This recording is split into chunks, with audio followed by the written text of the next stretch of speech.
Vamos a 2 Corintios capítulo 13. 2 Corintios capítulo 13.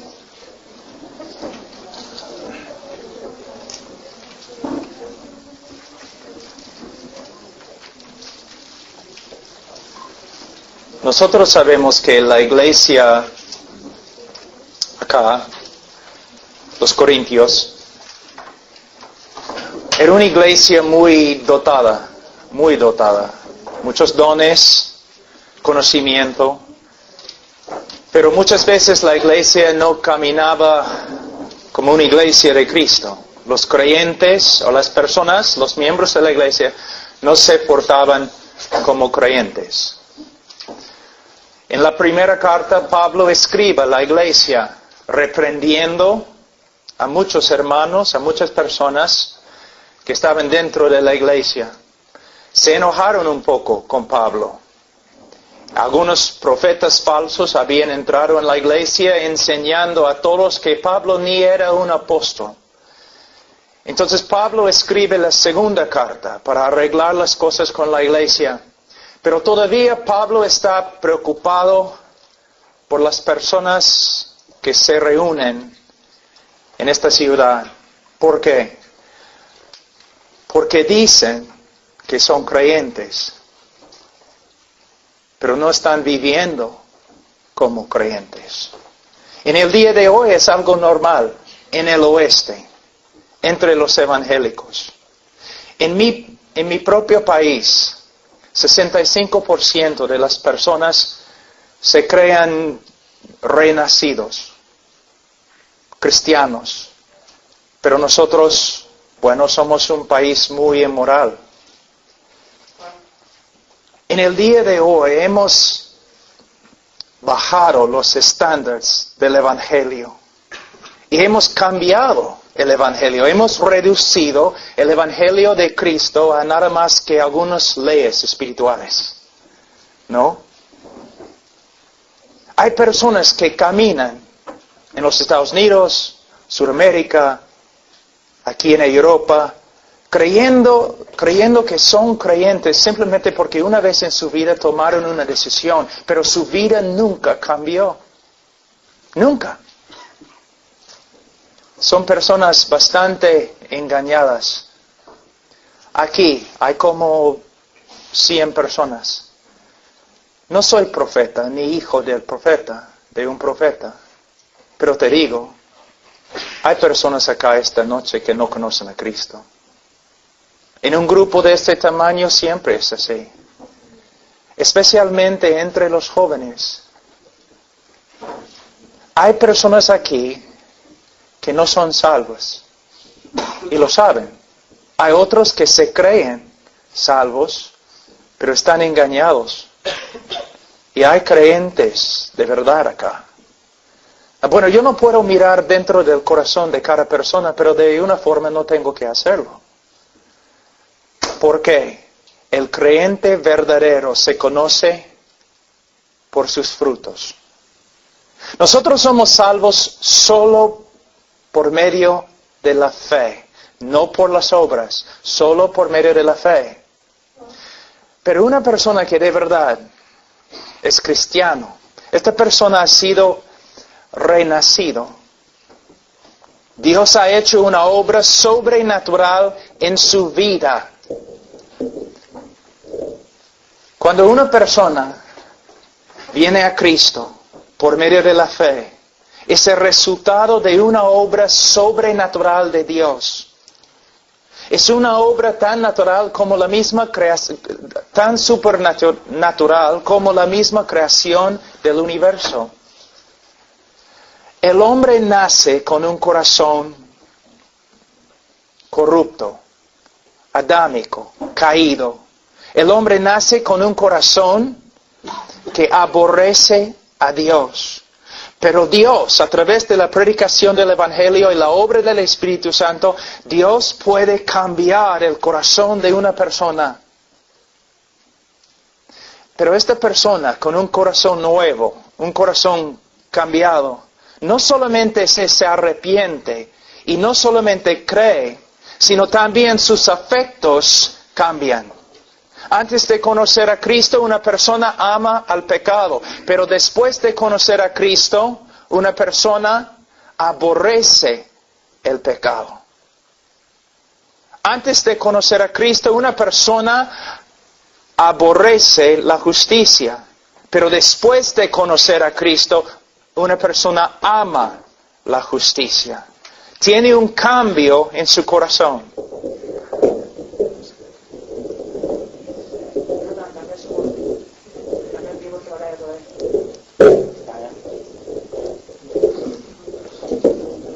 Amén. Tengo una pregunta. ¿Tu corazón ha cambiado? ¿Amas la santidad? ¿Aborreces el pecado?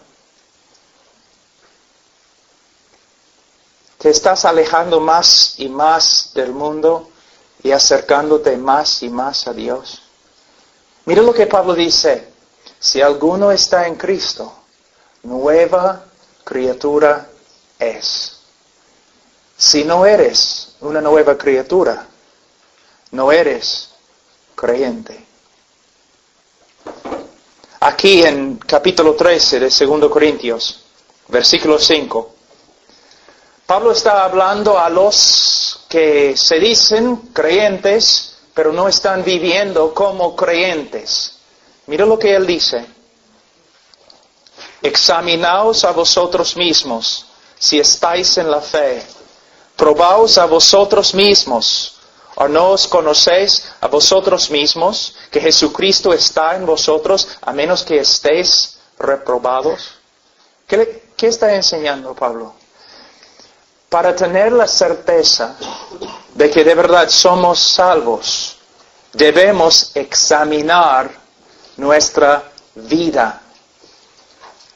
¿Te das cuenta que en el cristianismo en el día de hoy personas hablan bastante de su decisión, ¿no? Yo tomé mi decisión, yo hice una decisión, yo oré, yo recibí a Cristo, yo levanté mi mano, Cristo me ha salvado. Pero Pablo aquí dice que para tener la certeza de nuestra salvación, la seguridad de nuestra salvación, debemos examinar nuestro estilo de vida. Pero ¿cómo vamos a hacerlo? Por medio de examinar mi vida a la luz de las Escrituras. Vamos ahora a 1 de Juan.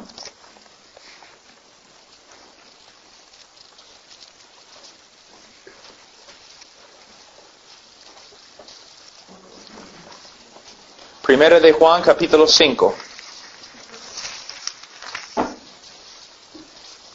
Versículo 13.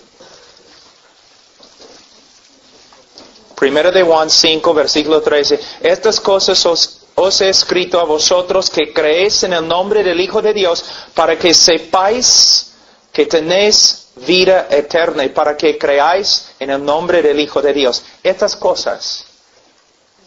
Cuando esta frase se refiere a todo el libro de Primero de Juan.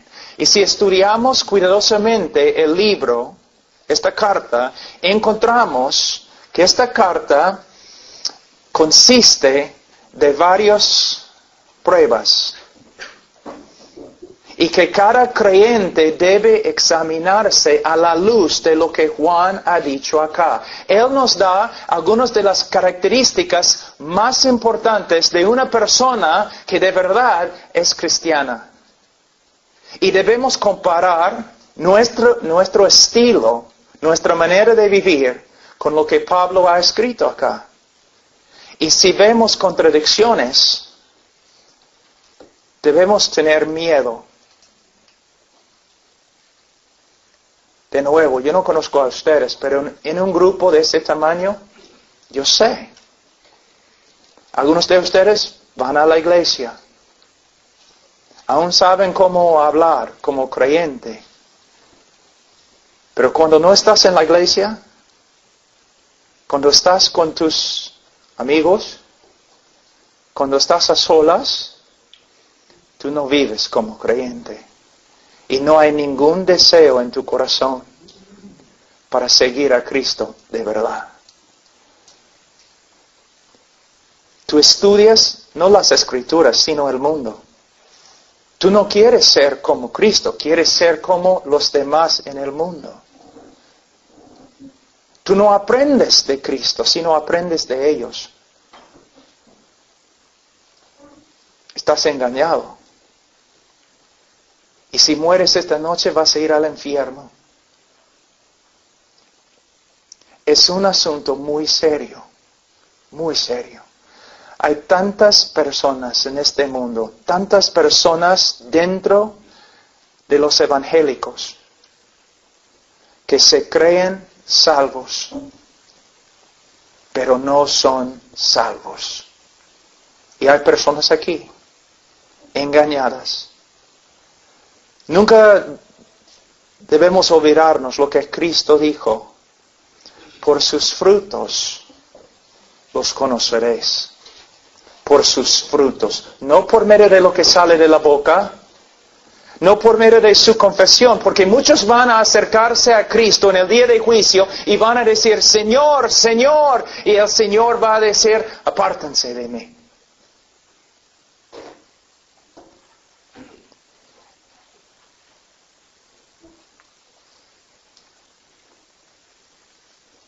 Nunca los conocí. Nunca.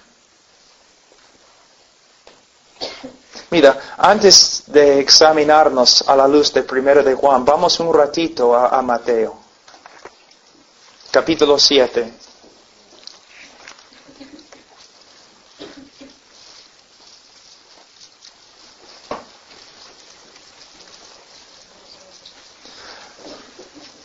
Mira, todos sabemos que Cristo era una persona llena del amor de Dios. Él amaba a los pecadores más que nadie. Ninguna persona puede acusar a Cristo de no tener amor en su corazón. Cristo vino a este mundo porque Él amó al mundo. Él murió por el mundo. Pero mira lo que dice. Él nos dice palabras bien fuertes.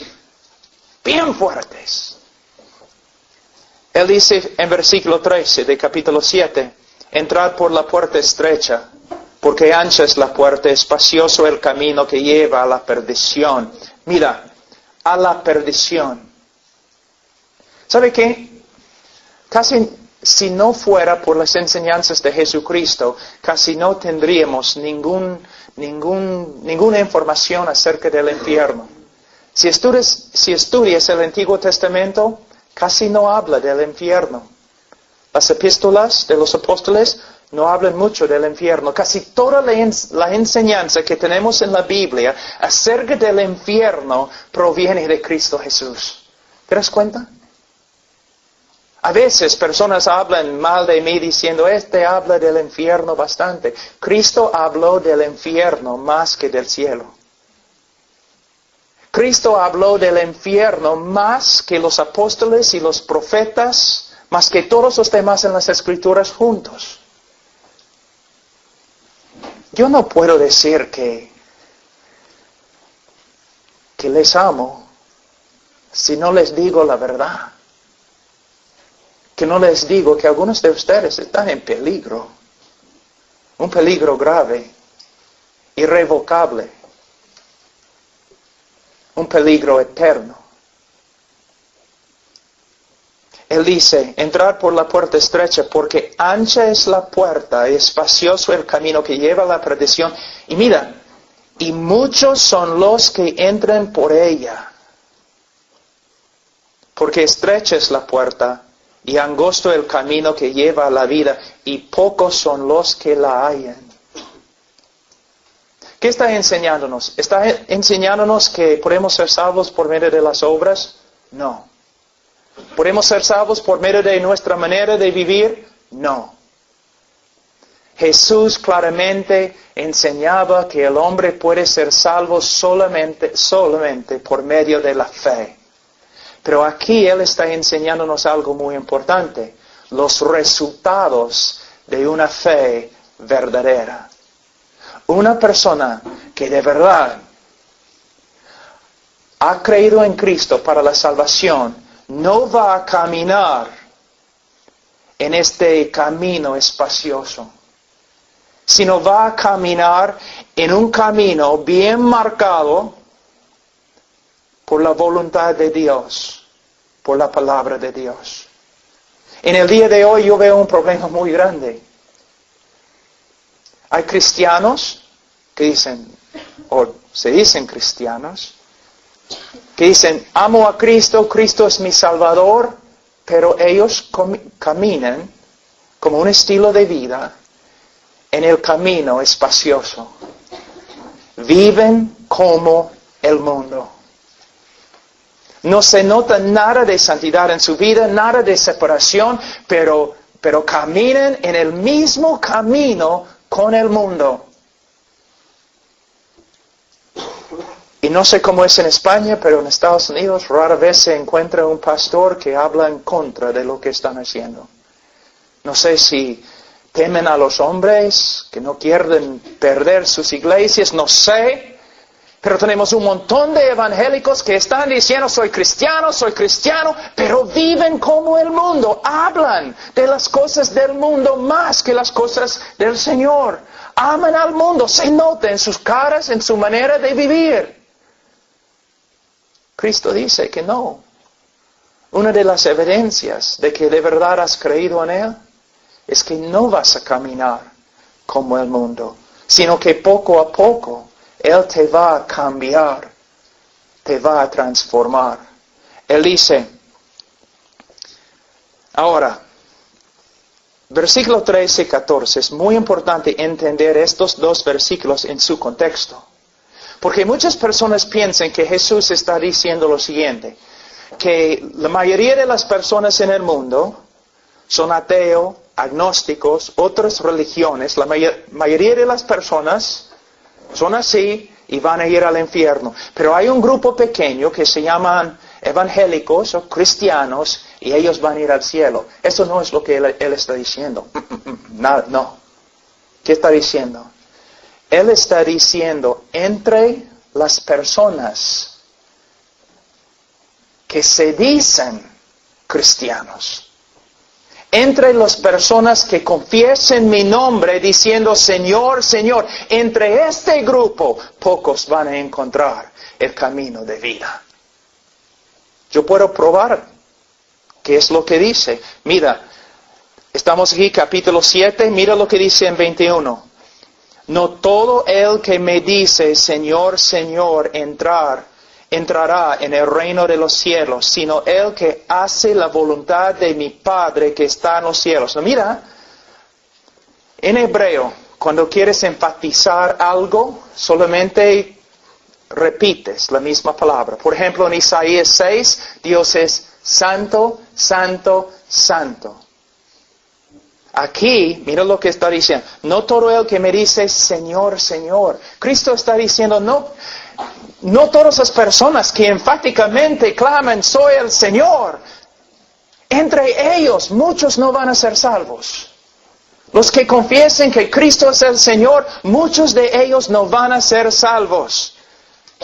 ¿Tu confesión de fe, quieres saber lo que vale? 0. Si solamente tienes una confesión de fe, tu confesión de fe no tiene ningún valor. Porque mira lo que dice. No todo el que me dice Señor, Señor entra en el reino de los cielos, sino el que hace la voluntad de mi Padre que está en los cielos. ¿Haces la voluntad del Padre? De nuevo, tenemos que preguntarnos algo. ¿Él está hablando de salvación por medio de las obras? No. Él está diciendo lo mismo como Santiago, en el libro de Santiago. Que si una persona de verdad cree en Cristo y tiene una confesión verdadera, se va a manifestar en su manera de vivir. Su estilo de vida va a reflejar obediencia a la voluntad del Padre. Mira lo que dice En 22, muchos me dirán en aquel día, Señor, Señor, ¿no profetizamos en tu nombre echamos fuera demonios, en tu nombre hicimos muchos milagros? Versículo 23, mira lo que dice. Entonces les declararé, nunca os conocí. Tú dices que tú conoces a Cristo. Está bien. ¿Cristo te conoce? Si yo voy a la Casa Blanca esta noche y digo, quiero entrar, ellos no van a permitir que yo entre. Si digo, bueno, pero yo conozco Barack Obama, yo lo conozco, todavía no voy a entrar. Pero si Barack Obama sale de la Casa Blanca y dice, yo conozco a Pablo Washer, yo voy a entrar. Tú puedes decir todo el día que tú conoces a Cristo, pero ¿Cristo te conoce? Y mira lo que dice. Entonces les declararé, nunca os conocí. Escucha, apartaos de mí, hacedores de maldad. Esta palabra proviene de una palabra griega que es muy importante. Anamas. A significa no. Namas. Ley. Sin ley. Lo que Cristo está diciendo, y escucha muy bien. Él está diciendo, apártense de mí, los de ustedes, que confesaban mi nombre como Señor, pero vivieron en la tierra como si yo nunca les hubiera dado una ley para obedecer. Muchos de ustedes, soy cristiano, pero ni saben lo que son las leyes de Cristo. No les importa. De verdad, no les importa. Cristo está diciendo, tú dices que eres mi discípulo, pero tú vives como si nunca te hubiera dado una ley para obedecer. Tú vives como quieres. Tú haces todo conforme a tus pensamientos.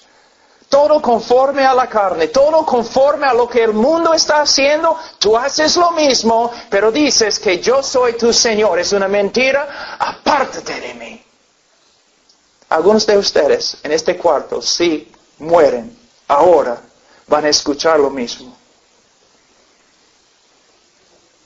Porque tienen una fe que no produce ningún fruto.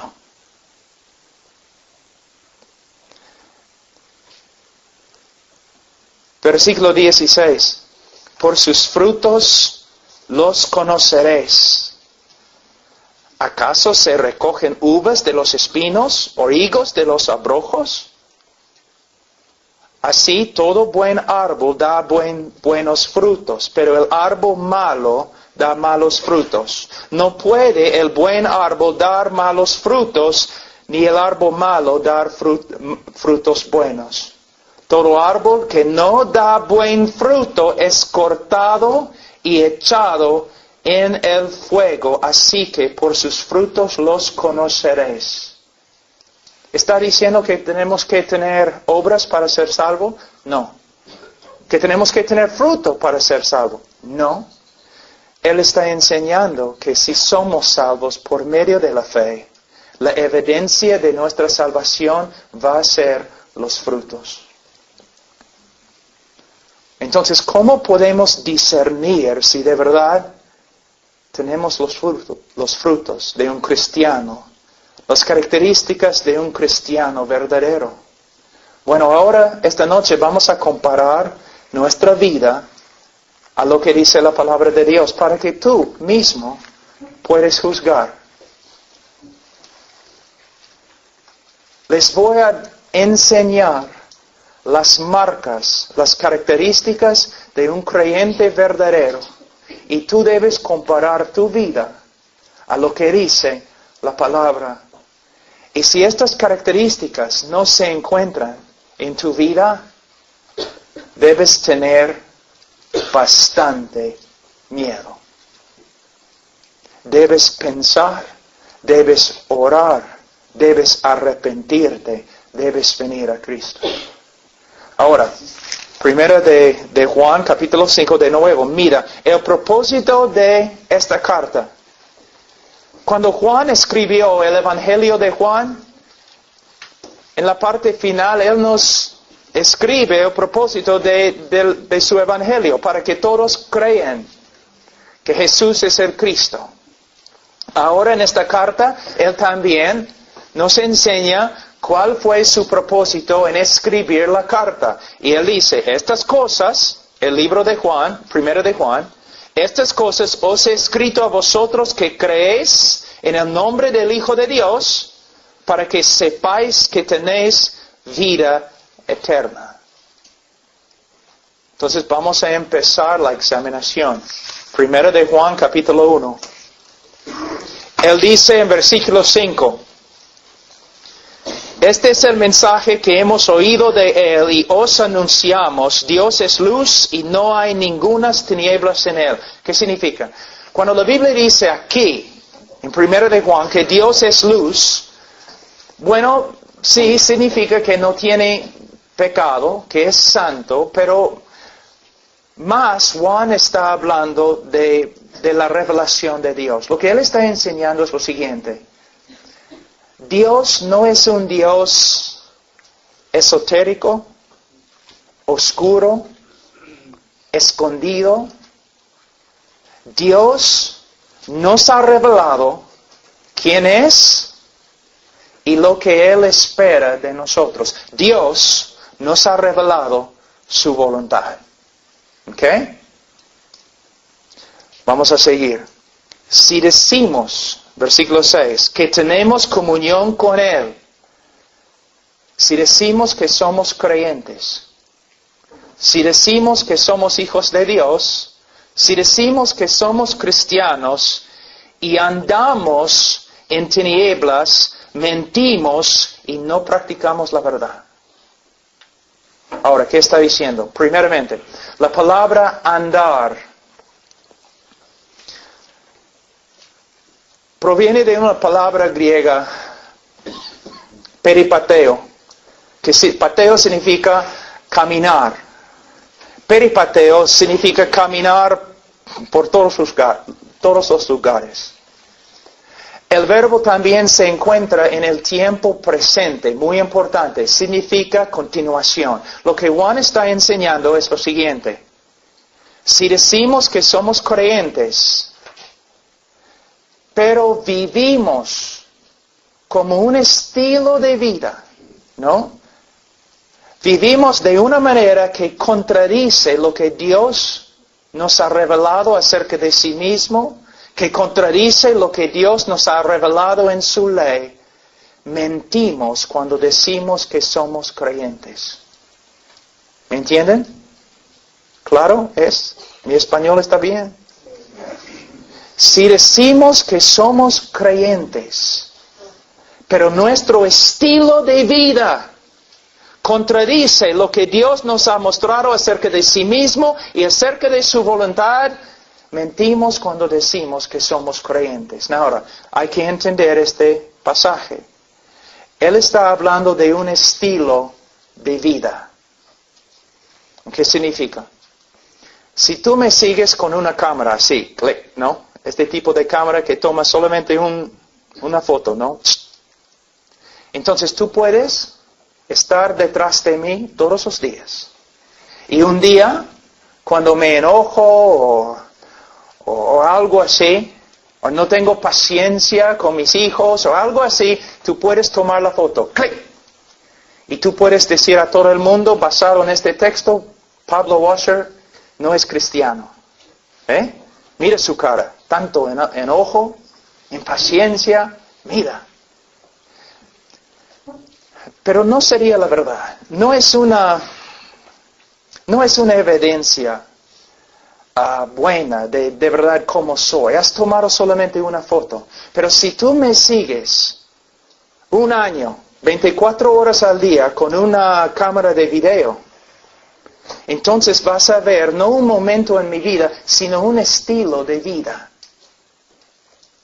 Y en este año aunque soy creyente, vas a ver que sí, fallo, peco, tengo que luchar contra el pecado, vas a ver eso. Pero en mi estilo de vida vas a ver un hombre diferente que un mundano.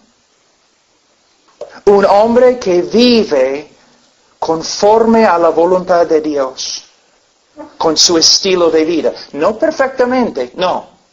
Todos nosotros pecamos. Pero vas a ver un cambio. Si comparas mi vida con la vida de un incrédulo, vas a ver una diferencia muy grande. Eso es lo que él está diciendo. Si estudias, examinas toda tu vida, tu estilo de vida, y tu estilo de vida diariamente, 1 año, 2 años, 3 años, tu estilo de vida contradice lo que Dios nos ha revelado acerca de sí mismo, su carácter y su voluntad, entonces debes tener miedo.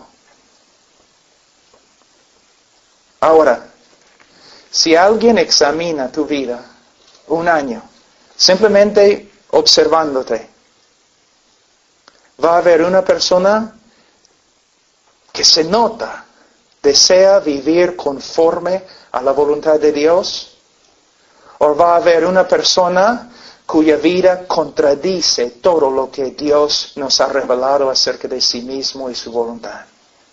¿Tu estilo de vida ha cambiado? Es una buena pregunta. Una buena pregunta. ¿Tu estilo de vida ha cambiado? ¿Tu estilo de vida está cambiando todavía? ¿El Señor está obrando en tu vida, cambiándote más y más cada año, transformándote? Si no, debes tener miedo. La segunda prueba. Capítulo 1, versículo 8.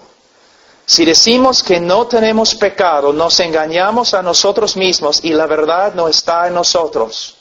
Si no reconocemos que tenemos pecado, no somos creyentes. Y él dice en 9, si confesamos nuestros pecados, Él es fiel y justo para perdonarnos nuestros pecados y limpiarnos de toda maldad. Si decimos que no hemos pecado, le hacemos a Él mentiroso y su palabra no está en nosotros. ¿Qué está enseñándonos el apóstol? Bueno, lo siguiente. La primera característica en versículos 5 a 7. El creyente verdadero va a vivir un estilo de vida que poco a poco se conforma más y más a lo que Dios nos ha revelado acerca de sí mismo y acerca de su voluntad. La segunda característica de un creyente verdadero es, él va a reconocer el pecado en su vida.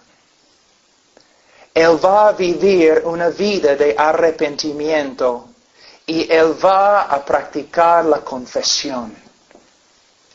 Un creyente es una persona de una forma quebrantada, que siempre está reconociendo sus fallas, arrepintiéndose de sus fallas y confesando sus fallas a Dios y aún a los hermanos. Es una persona que puede discernir cuando peca. Ahora, es interesante. No sé cómo ustedes hacen aquí en España, pero en los Estados Unidos cuando estoy predicando, de vez en cuando el Espíritu Santo comienza a obrar. Y muchas veces cuando estoy predicando, personas empiezan a llorar, quebrantarse. Algo interesante, cuando el Espíritu se mueve así entre los que se dicen cristianos, es interesante que las personas más santas, más dedicadas en la iglesia, son las personas que se quebrantan llorando con respecto a su pecado. Y los cristianos más carnales y mundanos no lloren, no se quebranten, están allí sentados felices.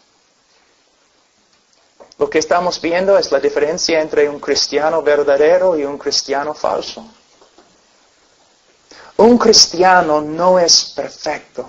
Un cristiano va a luchar con el pecado toda su vida. Un cristiano puede caer en el pecado, pero un cristiano no puede vivir constantemente, año tras año, practicando el pecado como un mundano, sin disciplina o sin quebrantamiento. El cristiano verdadero, cuando peca, Dios, su Padre, le va a hablar. La palabra confesión, ¿sabe lo que significa? Muchas personas piensan que la confesión es simplemente Dios, perdóname, he pecado. Eso no es confesión. Confesión proviene de la palabra griega homologeo. Homologeo. Logeo significa hablar. Homo, lo mismo. Confesión es hablar lo mismo.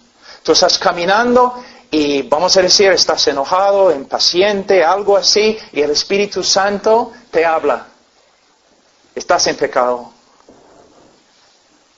Estás enojado. Confesión es cuando tú dices lo mismo. Tú dices, Señor, me has dicho que estoy enojado y impaciente. Señor, tienes razón, estoy de acuerdo contigo. Lo que tú dices de mí es verdad. Yo hablo lo mismo. Yo he pecado. Yo estaba enojado. Perdóname. Esta es confesión. Un creyente, su vida no está marcada por la perfección. Jamás. Pero sí está marcada su vida por una manera de vivir que es diferente que el mundo y tiene una relación diferente con el pecado.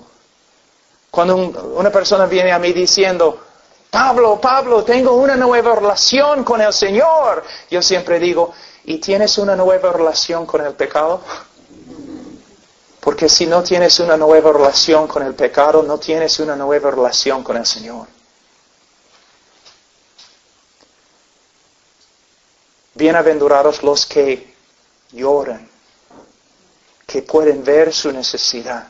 Yo tengo 27 años en el Señor y puedo testificar que el Señor me ha cambiado de muchas formas. Pero ahora tengo más años en la fe, más conocimiento de la palabra. Yo veo más fallas ahora que cuando empecé. El Señor constantemente trabajando. Yo les voy a dar un ejemplo que enseñé esta mañana a un grupito ahí en la cafetería. Un hombre inconverso. Esta tarde tiene que llegar a su trabajo, está saliendo de la casa tarde, hay lluvia afuera, es horrible, y él está saliendo de la puerta con todas sus cosas y su esposa baja de la escalera y dice, oye, lleva la basura afuera también cuando sales. Y él comienza a gritar, oye mujer, tú puedes llevar la basura, yo tengo que ir a mi trabajo.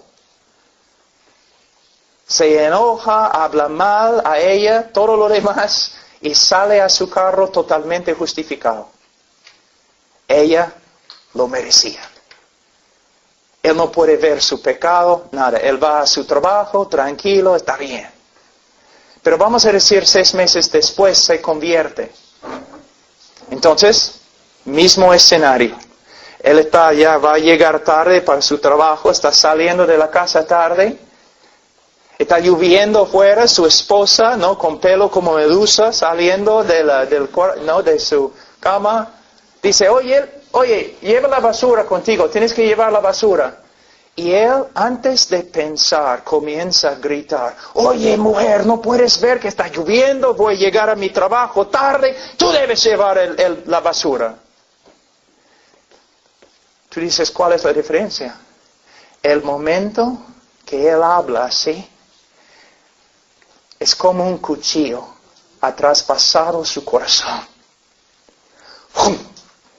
Una náusea. Él sabe que ha hecho mal. Casi no puede respirar. pero quizás se endurece, ¿no? No quiere pedir disculpas, no quiere pedir perdón. Entonces sale al carro, pero sufriendo, bajo la convicción del Espíritu Santo. Sube al carro, está peleando, ¿no? No voy a pedir perdón. Llega a su trabajo, empieza a trabajar, no puede trabajar, ni puede pensar. Solamente él sabe que ha pecado contra Dios y ha pecado contra su esposa y no encuentra descanso o paz hasta que llame a su esposa y dice, mi amor, perdóname, he pecado. Y ella dice, no, está bien, no está bien. Perdóname, necesito escuchar las palabras, perdóname. Sí, esposo, te perdono. Ya. Y de ahí se pone de rodillas al lado de su escritorio, Señor, perdóname, he pecado. Es la diferencia entre un creyente y un incrédulo. Su vida está marcada por confesión, quebrantamiento. Pero hay una cosa muy importante. Como hablamos hoy día, si una persona no renueve su mente con la palabra de Dios, si no está estudiando la palabra, si está llenando su vida del mundo, a veces ni puede ver su pecado.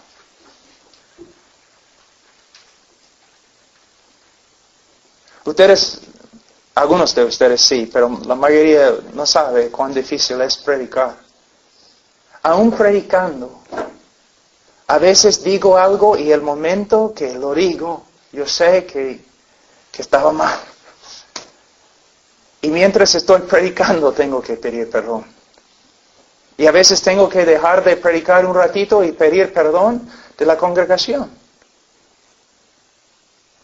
A veces mis hijos, nosotros homeschool, estoy enseñando a mis hijos la matemática y después de 15 minutos mi hijo todavía no puede resolver el problema y estoy ahí impaciente.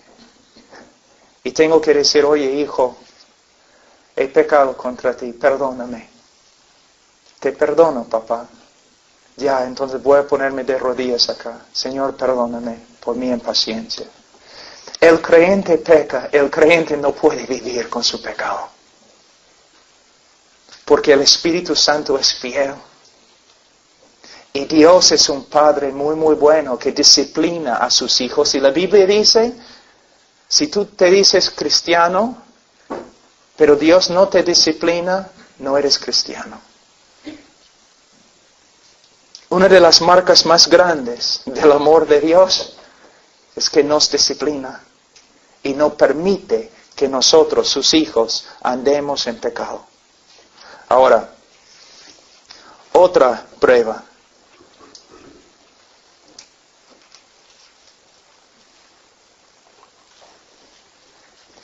Capítulo 2, versículo 3. Y en esto sabemos que nosotros le conocemos. Mira, en esto sabemos que somos cristianos, si guardamos sus mandamientos. Es lo que dice. El que dice, yo le conozco, y no guarda sus mandamientos, el tal es mentiroso, y la verdad no está en él. Pero el que guarda su palabra, en este verdaderamente el amor de Dios sea perfeccionado. Por esto sabemos que estamos en Él. ¿Qué significa? Nosotros sabemos que aún los cristianos más maduros pecan, fallan, tienen debilidades. Entonces, ¿qué significa este texto? De nuevo, tienes que entender que Juan está usando verbos en el tiempo presente. Está hablando de un estilo de vida. Significa que una persona que de verdad es un creyente va a tener una nueva relación con los mandamientos de Dios. Voy a usar mi vida como una ilustración. Antes de conocer a Cristo, yo no quería saber nada de sus mandamientos, de su voluntad. ¿Qué me importa? No voy a leer la Biblia. no intentaba obedecer a Dios, conocer su voluntad. Cuando yo vivía en desobediencia no me importaba. Un incrédulo. Pero después de convertirme, ¿qué pasó? Una nueva relación con los mandamientos de Dios. Ningún hombre guarda los mandamientos perfectamente, pero el cristiano tiene un estilo de vida que refleja obediencia. Tiene una nueva relación con la palabra de Dios. ¿Recuerdan lo que dije antes? Si una persona viene a mí y dice, tengo una nueva relación con Dios, yo siempre pregunto, ¿y tienes una nueva relación con el pecado? Pero también pregunto, ¿y tienes una nueva relación con su palabra, con sus mandamientos, con su voluntad? Algunos de ustedes saben exactamente lo que estoy diciendo, porque han experimentado lo mismo en su vida. Antes de conocer a Cristo, ustedes no se preocupaban por saber lo que decía Dios. No se preocupaban por entender la voluntad de Dios, o obedecer la voluntad de Dios, o confesar tus pecados cuando desobedecías la voluntad de Dios. No, pero después de convertirse, ustedes empezaron a tener interés. ¿Qué ha dicho Dios? ¿Qué dice Dios en su palabra? ¿Cuáles son sus mandamientos? ¿Cuál es su propósito para mi vida? ¿Ves? Una nueva relación con la palabra de Dios. ¿Tienes una nueva relación con los mandamientos de Dios? La Biblia dice, para el creyente los mandamientos de Dios no son gravosos, son su deleite. ¿Los mandamientos de Dios son tu deleite? ¿Te esfuerzas para saber lo que ha dicho Dios? ¿O simplemente te crees cristiano porque vas al grupo de jóvenes y no eres tan malo como los demás? Otra prueba, versículo 6. El que dice que permanece en Él debe andar como Él anduvo. Tú dices, entonces todos nosotros vamos al infierno. ¿Quién anda como Él anduvo? Tú debes sentarte un día con los pastores, ¿no? Cuando están hablando entre sí. Sí, pueden contar los pastores de sus victorias. Nos sentamos ahí como el Señor ha hecho esto, el Señor me ha cambiado. Pero también los pastores dicen, mira hermanos, oren por mí, porque todavía, caramba, no soy como debo ser. Entonces, ¿qué significa este texto? Si ni aun los pastores andan como Cristo siempre, entonces, ¿qué significa este texto? Yo les voy a dar otra ilustración. Cuando yo era un niño, así de más o menos ese tamaño, mi papá era un hombre muy duro. Y él, cada mañana, como las 5:30 en la mañana, él entraba a mi cuarto y me decía, Pablo, levántate, no hay descanso para los malos. Y mi papá era muy duro. Si él dice, levántate, tú debes levantarte. Entonces yo me levantaba y nosotros salíamos a dar alimentos a los caballos, a las vacas, especialmente en el invierno con la nieve. Y mi papá era un hombre grande y caminaba no así. Y yo como un niño, yo quería ser igual, como mi papá, ¿no? Entonces yo tenía un balde así con agua, llevando agua a los caballos, y mi papá, yo estaba tratando de caminar como él. Como una araña borracha o algo. No, cayéndome y todo lo demás. Pero mira, una persona viendo eso podría haberse burlado. Pero no había duda que había un niño que quería caminar como su papá. Se notaba. A pesar de su debilidad, a pesar de sus fallas, viendo la vida de este niño, no había ninguna duda. El niño quería ser como su papá. Es lo que significa este texto. Cuando una persona ve el estilo de tu vida.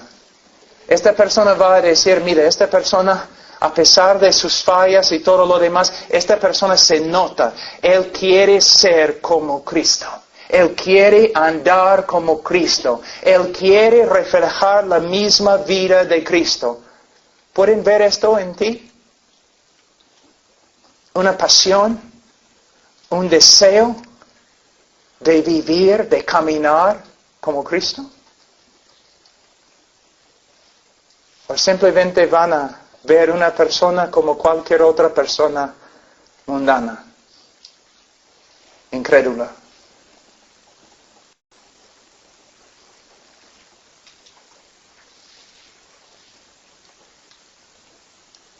¿Eres cristiano? Otra prueba. Dice aquí, versículo 8. Sin embargo, os escribo un mandamiento nuevo que es verdadero en él y en vosotros, porque las tinieblas van pasando y la luz verdadera ya alumbra. El que dice que está en la luz, el que dice que es creyente y aborrece a su hermano, está todavía en tinieblas. El que ama a su hermano permanece en la luz y en él no hay tropiezo. Ahora, ¿quién es el hermano? Bueno, hermano aquí no se refiere a una persona de otra raza. Debemos amar a todas las personas, pero no está hablando de una persona de otra raza, porque de verdad no hay otra raza. Si eres un ser humano, es la raza. No hay diferencias. No está hablando de la necesidad de amar a los pobres. El hermano aquí no se refiere a una persona pobre, aunque debemos amar a los pobres. Aquí, la palabra hermano en el contexto se refiere a otros cristianos. Ahora, es muy importante.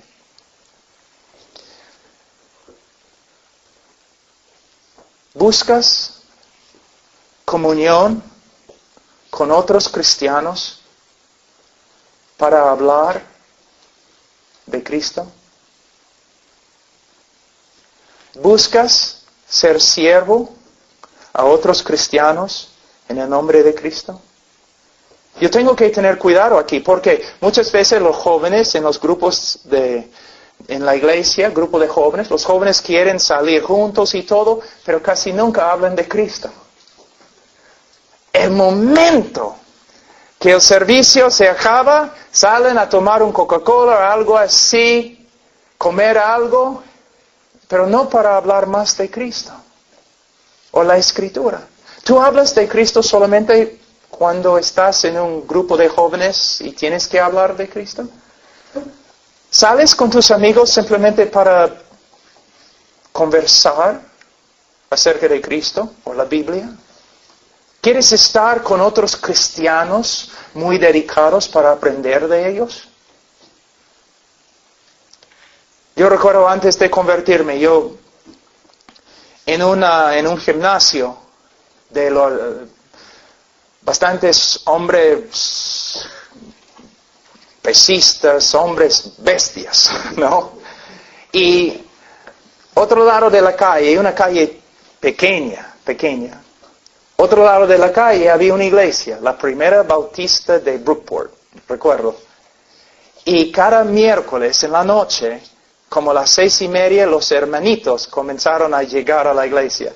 Yo siempre bajaba todas las ventanas y subía el volumen de la música en el gimnasio con mi canción favorito, Highway to Hell, AC/DC. Solamente para fastidiar a los hermanitos. Sí.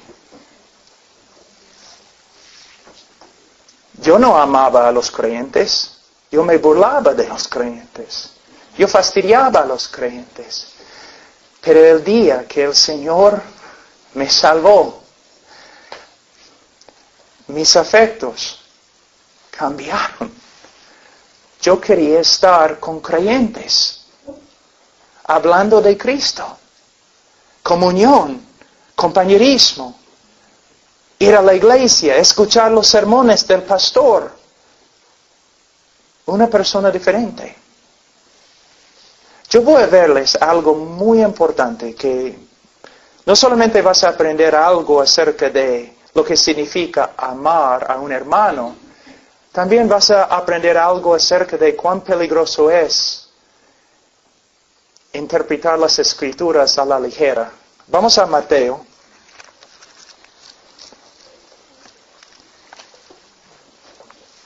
Capítulo 25.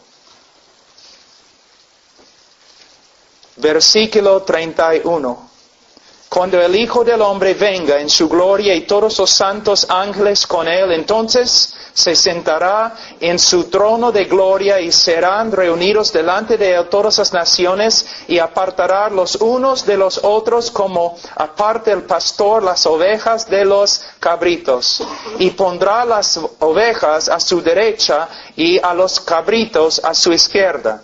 Entonces el rey dirá a los de su derecha: venid, benditos de mi Padre, venid, benditos de mi Padre, heredad el reino preparado para vosotros desde la fundación del mundo, porque tuve hambre y me diste de comer, tuve sed y me diste de beber, fui forastero y me recogisteis, estuve desnudo y me cubristeis, enfermo y me visitasteis, en la cárcel y vinisteis a mí. Entonces los justos le responderán diciendo: Señor, ¿cuándo te vimos hambriento y te sustentamos? ¿O sediento y te dimos de beber? ¿Y cuándo te vimos forastero y te recogimos? ¿O desnudo y te cubrimos? ¿O cuando te vimos enfermo o en la cárcel y venimos a ti? Y respondiendo el rey les dirá: de cierto os digo que en cuanto lo hiciste a uno de estos mis hermanos más pequeños, a mí lo hicisteis. Muchos ministerios usan este texto como un pretexto,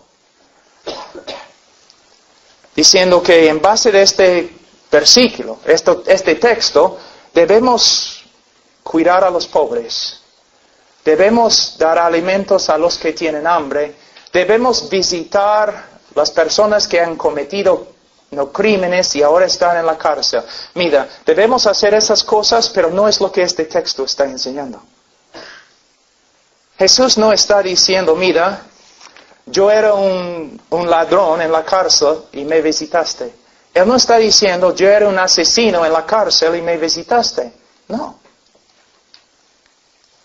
No. Él está hablando de una cosa completamente diferente. ¿Ves? Siempre tú has escuchado el texto interpretado así, ¿no es cierto? Pero lo que Él está enseñando es algo completamente diferente. En la época de los primeros 3 siglos de la iglesia tenía que esconderse en Roma, porque era ilegal ser creyente. Entonces vamos a decir que nosotros somos creyentes como 20 y nosotros salimos al bosque para tener un servicio. Y como medianoche terminamos el servicio y cada uno de nosotros va por su camino a su casa. Y tú vas a tu cama, llegaste a la casa bien, estás durmiendo y de repente alguien toca a la puerta. Tú te levantas y es uno de los miembros de la iglesia. Oye, mira, cuando terminamos el servicio, 2 hermanos que estaban caminando por otro lado, los romanos los han capturado y ahora están en la cárcel. En esta época, si una persona estaba en la cárcel, no recibía comida, ni agua, ni ropa, ni medicina. Si los hermanos fueran capturados, probablemente los romanos los golpearon bien feo, quizás aún con un látigo, y están en la cárcel ahora, quizás al punto de morir, no tienen ropa, no tienen medicina, están sufriendo y necesitan comida y agua. Entonces los hermanos se reúnen de nuevo, como a las 4 de la mañana. Tenemos que hacer algo, los hermanos van a morir. Y un joven en la iglesia cristiano dice, yo voy. Y el anciano dice, está bien, joven, pero tienes que saber algo. Si tú llevas la comida y la medicina y la ropa a nuestros hermanos en la cárcel, los romanos también van a ver que tú eres creyente y probablemente te van a capturar también. Jesús está diciendo, el verdadero cristiano va a ir a la cárcel, va a llevar las cosas, va a arriesgar su vida, porque su amor es tan grande para sus hermanos, así es sus hermanos. Es lo que Jesús está enseñando, que una de las evidencias más grandes de un cristianismo verdadero es que amas a los demás creyentes. Y tienes la buena voluntad de servir a los creyentes, aunque te cueste tu vida.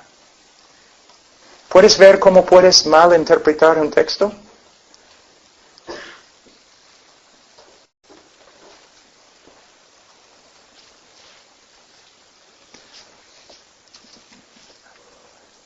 Chicos, chicas, cuando ustedes salen para divertirse, ¿se juntan con otros cristianos para servir a Cristo?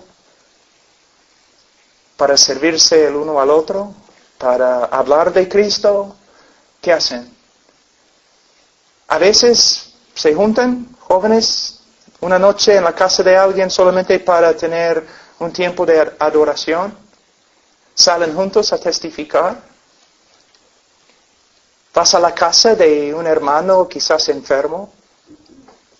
¿Ves? Una de las evidencias más grandes del cristianismo verdadero es que amas y sirves a los hermanos. Vamos, tenemos tiempo para una prueba más, creo. Vamos a...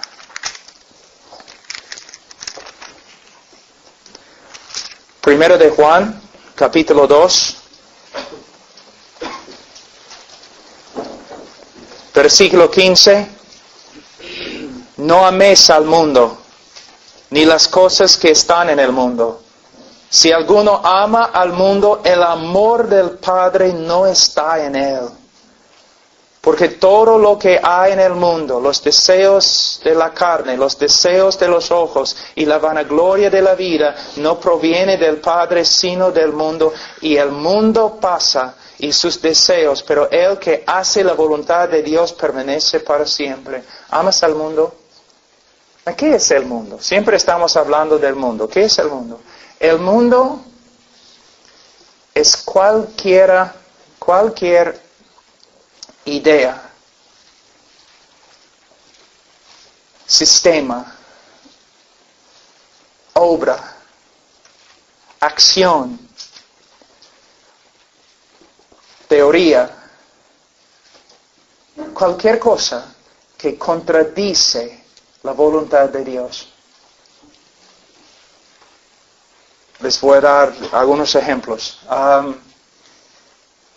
Un hombre que trabaja para enriquecerse. No para la gloria de Dios, no para servir a otros, solamente para enriquecerse. Está viviendo, está amando al mundo. Un chico, una chica sensual, que se viste para atraer a los demás. Mírame como soy.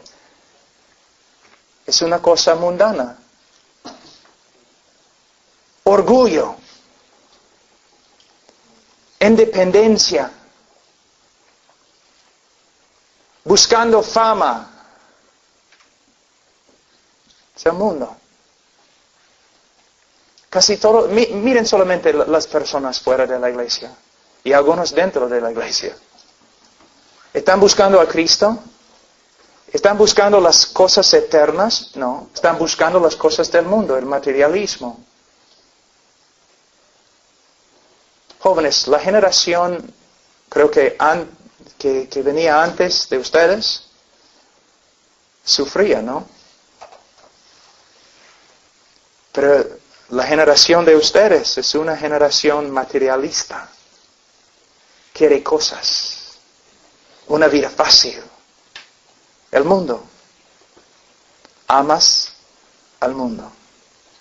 Algo muy importante en versículo 17. El mundo pasa. Esta palabra,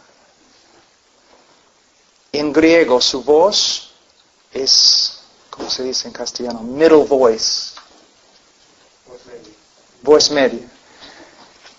O es un verbo con voz pasiva. Que el mundo pasa puede significar que simplemente el mundo está pasando. Pero podemos traducir este texto que el mundo, que alguien está detrás del mundo, empujando al mundo para que se pase. Y esta persona es Dios. Dios está detrás, moviendo el mundo a su destino final, la destrucción. Él está empujando con su soberanía al mundo. Y si estás viviendo para las cosas de este mundo, estás viviendo para cosas que no van a permanecer. Como dije ayer, tu juventud, ya, 5 o 6 años más, chao. Tu fuerza, tu belleza, chao. Bienvenido al club de los ancianos. Así.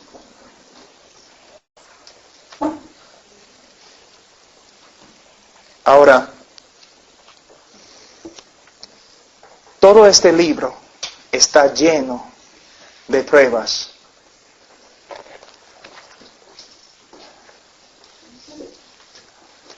Algunos de ustedes tienen que despertarse. Están jugando con el cristianismo. Se dicen creyentes, viven como mundanos, con deseos de un mundano. Estoy hablando de ti, arrepiéntate y cree en el Señor Jesucristo y serás salvo. O quizás hay algunos cristianos, pero de verdad son cristianos, se nota por su fruto, pero están comenzando a extraviarse un poco. Tiene más años ahora, está viendo el mundo está llamando. Cristiano, ten cuidado. Debes dejar al mundo a un lado y volver a tu Padre y caminar a su lado. ¿Dónde estás esta noche? ¿Creyente? Incrédulo. Tú dices, bueno, pero tú no puedes juzgar mi corazón. He demostrado que no tengo que juzgar tu corazón. Solamente tengo que observar tu vida. ¿Cómo vives? ¿Hay fruto? ¿Hay fruto? La salvación es solo por medio de fe. Pero como Santiago dice, aún los demonios creen. Y son más piadosos que la mayoría de las personas en una iglesia evangélica, porque creen y tiemblan. Muchos de los evangélicos solamente dicen que creen y no tiemblan.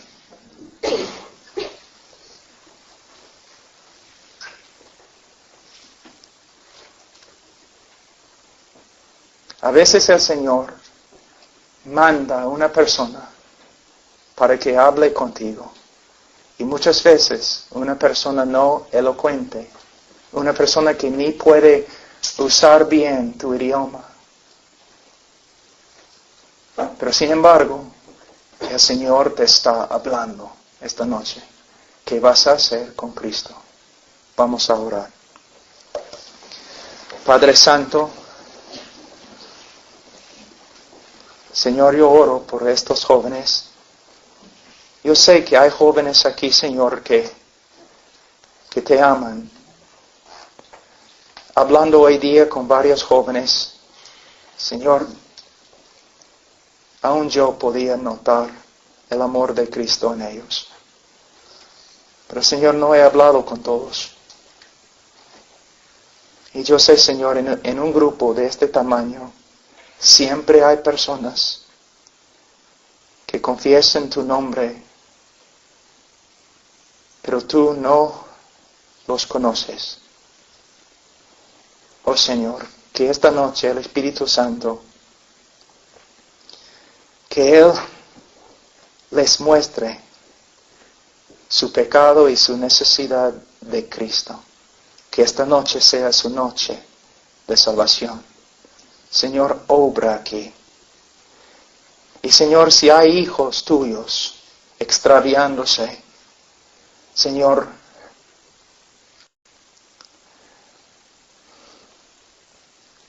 dales el temor de Jehová. Hasta que tengan, Señor, miedo y que vuelvan a ti, a su Padre. Señor, ayúdanos esta noche y mañana y todos los días que vamos a estar aquí en España. Ayúdanos. En el nombre de Cristo Jesús. Amén.